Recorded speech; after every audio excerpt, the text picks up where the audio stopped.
आपण पाहताय साधारणपणे जो अंदाज आम्हाला येत आहे, अनेक लोक फोन करतायत, मेसेज पाठवतायत, पाससाठी वगैरे संपूर्ण महाराष्ट्रातूनच काय जे जे देशभरातून उद्धव साहेबांवर, राज साहेबांवर प्रेम करतात ते उद्या येणार आहेत, महाराष्ट्रावर जे प्रेम करतात ते उद्या येणार आहेत आणि हा आनंद सोहळा त्याच्यात सहभागी होणार आहेत। उद्या एकच आहे, गर्दी ही आनंदाची गर्दी असेल आणि आमचं मन मोठे, हृदय मोठे, सगळ्यांना ह्याच्यात जागा मिळेल। आज एकनाथ शिंदेनी ज्या पद्धतीनं जय गुजरातचा नारा दिलाय, महाराष्ट्रात तुम्ही सगळ्या पक्षांनी मराठीचा मुद्दा घेऊन पुढे आलात, मात्र राज्याच्या उपमुख्यमंत्र्यांनी जय गुजरात अशा पद्धतीची घोषणा केली। पदासाठी काय काय करायला लागतं, किती लोटांगण घालायला लागतं हे त्यांनी दाखवलंय, म्हणूनच त्यांना नाव आम्ही मिंदे ठेवलेलं आहे। हे पहिल्यापासून माहिती होतं, हे एवढे वाकणार, झुकणार, म्हणजे ते असं करतात ना, झुकेगा नाही, त्यांनी आता दाढी काढली पाहिजे आणि सिर्फ झुकते राहूंगा एवढंच म्हटलं पाहिजे। सुशील केडिया यांनी वक्तव्य केलं की मी मराठी शिकणार नाही। कोण आहे ते? व्यावसायिक आहेत। ठीक आहे ना, काय फरक पडतो? आम्ही पाहतो इथे महाराष्ट्राची ताकद जी आहे ती दिसलेली आहे।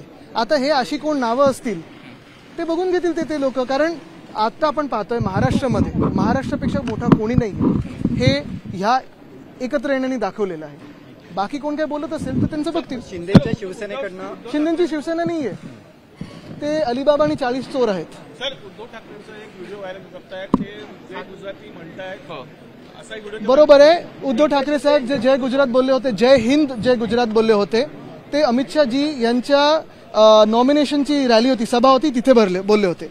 आम्ही नेहमीच हे म्हणत असतो की ज्या ज्या तुम्ही राज्यात जाता त्या त्या राज्याचा मान सन्मान, त्या त्या राज्याची भूमिपुत्रांचा मान सन्मान, तिकडच्या भाषेचा मान सन्मान हा राखलाच गेला पाहिजे। आणि म्हणून माझे आजोबा वंदनीय हिंदुहृदय सम्राट बाळासाहेब ठाकरेंनी देखील सांगितलं होतं की जय हिंद, आणि मग ज्या राज्यात तुम्ही जाता ते राज्य। पण आपण म्हणतो ना की नकल करायला पण अक्कल लागते। त्यांनी पक्षाचं नाव चोरलं, चिन्ह चोरलं, सगळं काही चोरण्याचा प्रयत्न केला, पण नकल करायला जी अक्कल लागते तीच नसल्यामुळे इथे महाराष्ट्रामध्येच, पुण्यामध्येच जय गुजरात बोललेत। मिंदेंनी किती झुकायचं ह्याला काही अंत नाहीये, लिमिट नाहीये, आज दिसलेलं आहे। महाराष्ट्राच्या दृष्टीनं उद्याचा दिवस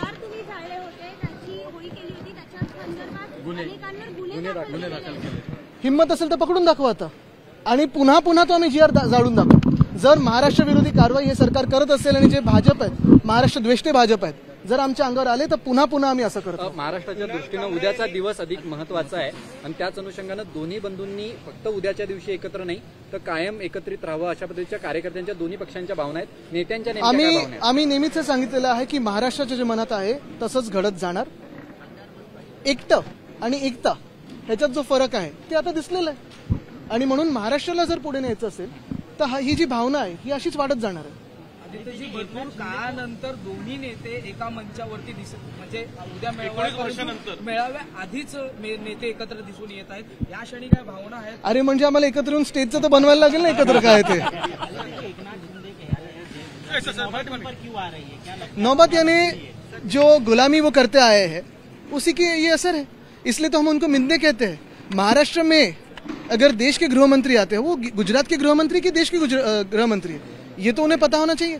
और ये जय गुजरात अगर महाराष्ट्र में कह रहे हैं, ये तो भाजपा की साफ साफ गुलामी कर रहे हैं। और इसीलिए तो मैं पहले से कहता हूँ, पिछले 2.5 सालों में वेदांता फॉक्सकॉन हो, एयरबस टाटा हो, बलड्रग पार्क हो, मेडिकल डिवाइस पार्क हो, ये सारी की सारी चीजें भ्रष्टनाथ मिंदे ने गुजरात लेके गए।